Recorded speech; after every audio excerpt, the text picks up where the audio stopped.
have the inducer. I'll unlock some doors so you can make it back through operations.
Environmental breach detected. Please activate emergency shutters. Environmental breach contained.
Travis Folsom, Construction Supervisor for the Exis Labs facility.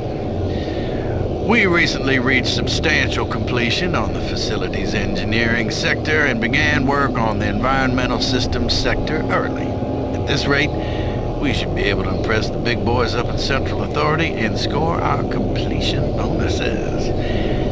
Last week I reviewed the construction documents and found another item where we can cut costs. My glass subcontractor mentioned the Moxum pressure seals for the exterior windows can be replaced with much cheaper Mixom seals. I submitted the alternative material selection to the base architect for review.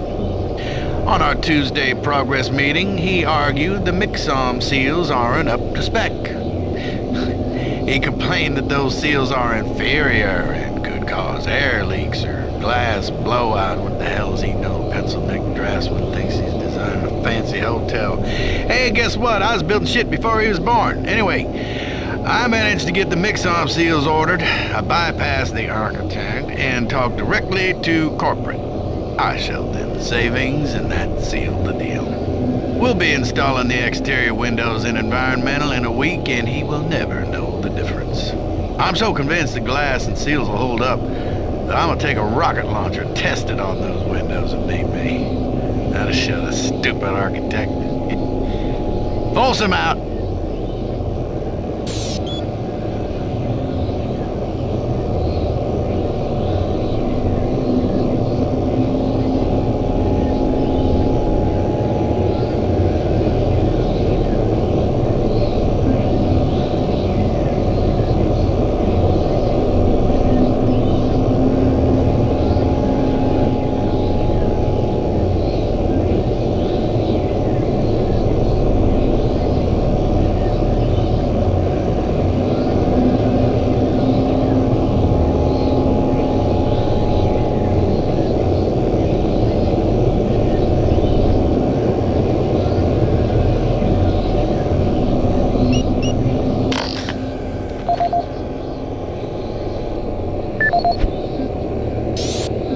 Bernice Tooley, Operations Coordinator stationed in Exis Labs. I would like to file my third formal complaint to Central Authority about the problems with the work environment here in Exis. It has become increasingly difficult to be productive while construction is going on throughout the facility. The construction workers are rude, lack common courtesies, and are overtly sexist. They use our office space as an unauthorized shortcut and track dirt and debris as a result. In addition to their mess, they insist on drilling and hammering during our core staff hours. Some of them have repeatedly made inappropriate comments that clearly fall under sexual harassment. When I approached the construction supervisor to remedy the situation, he told me in no uncertain terms to mind my own business. Actually, his exact words were, "Don't worry your pretty little head about it." We are already on edge with the unexplained events occurring around the facility, and to add this insult to our tight schedule is too much to bear. If I cannot persuade Central Authority to take this complaint seriously, I'd like to remind them of Section 20, Paragraph 9 of UAC's Facility Regulations Code. It clearly states our employee rights, and we do not need this nonsense. I suggest you reprimand the individuals responsible and take adequate measures to ensure it doesn't happen again. Do not make me log additional complaints. Bernice Tooley, signing off. I hope this thing is working. Something is happening here, and no one knows what's going on. The power is going crazy. We can't communicate with Central Administration, and I've heard something like screams. I don't know. It was so disturbing. Okay, my assistant left me, and I'm all alone here. Okay, I'm gonna try to get the network working, but the systems are acting just crazy. I don't know what to do. I think what was that? Oh. Oh, God. No!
The inducer is working perfectly, and the teleporter is ready for transport. Here's the situation. There's a teleporter outpost in the other dimension, and it's still operational. It's very powerful, and it has a range that could lead those demons all the way to Earth. I would disable it myself, but it requires 2 people to do it. One person at the outpost to initiate the teleporter, and another person here to transmit a power surge to destroy it. I know it's a lot to ask, but you'll need to go to the other dimension, find the remote outpost, and initiate the startup sequence. You're our only hope of defeating this evil. I've got the teleporter ready to go. All you need to do is go into the chamber and initiate the sequence. I'll handle the rest from here. But before you go, I want to give you my personal account of what happened here. It explains everything. The advanced teleporter, how the madness started, everything. It's over there on the console. Please take it. The world needs to know the truth. And good luck.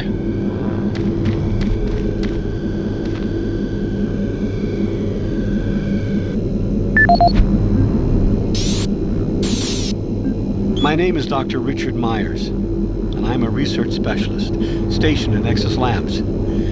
I don't know who'll be hearing this, but I wanted to alert someone of the disaster at Mars City. What has been unleashed across this base is an unimaginable evil, and we only have a slight chance of stopping it. The research I participated in was the next step in teleportation. To give context to my research, back in 2115, UAC researchers discovered an ancient Martian civilization. At the Urbis dig site, they found a Martian teleportation device. It was non-functional, and all attempts to start it proved fruitless.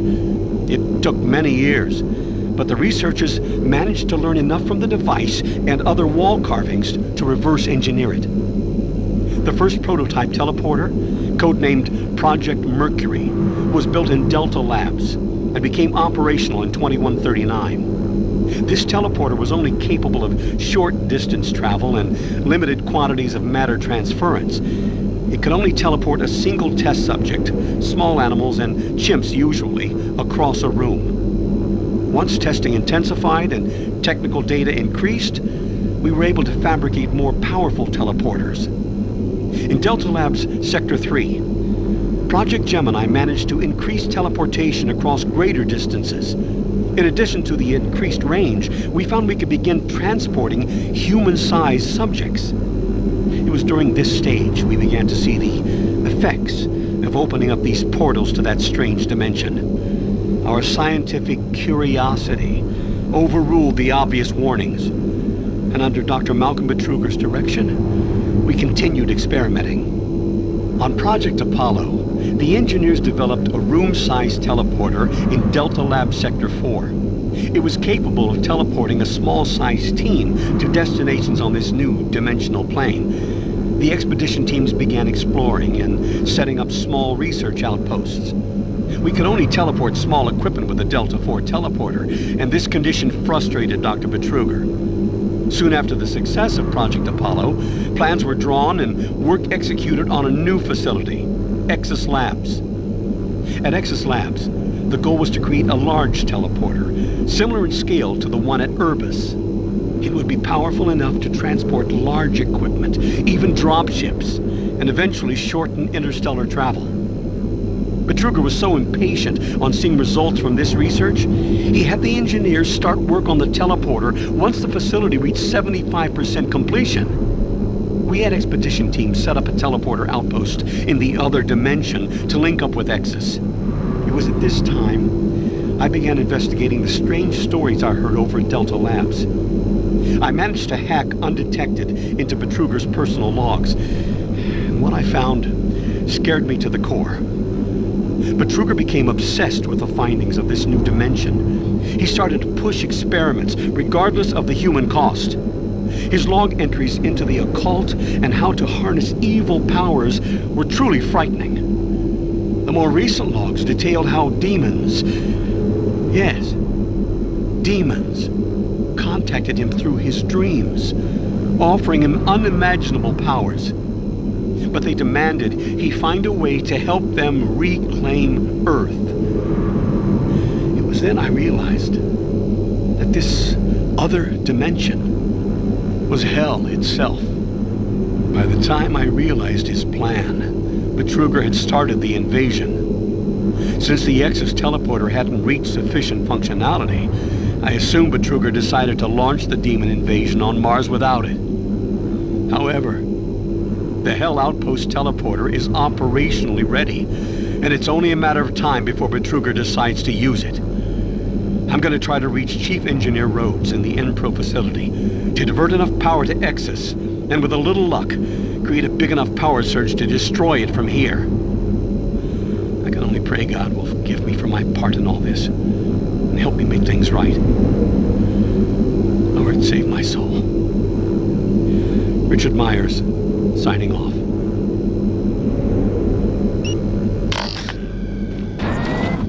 Decontamination process started. Decontamination complete. I have the teleporter sequence already configured. Just activate the main console. When you reach the outpost, I'll be able to communicate with you. Good luck. Activated. Teleportation will